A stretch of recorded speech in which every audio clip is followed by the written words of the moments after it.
My name's Suzanne. I'm a physiotherapist and a craniosacral therapist based in Australia. As we learn more about mind and body medicine, we learn how much emotions, trauma and past experiences are actually stored within our physical tissues. The fascia is a really important part of these tissues. Basically, it's our connective tissue that attaches onto our bones, muscles, ligaments, organs.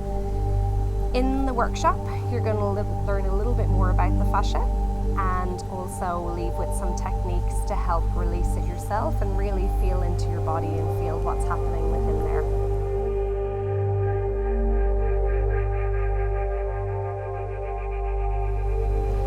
My favourite part is actually about treating the fascia is about experiencing firsthand the changes within people, but also seeing that emotional release that goes along with releasing the tissues.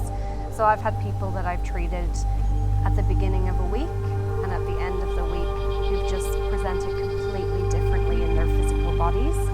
And when I question them on this, it really becomes clear that they've done a lot of emotional work, that they've had a lot of healing, that they've had a lot of breakthroughs. And so the physical work has become a really important tool for helping them with that freedom, growth, and emotional release.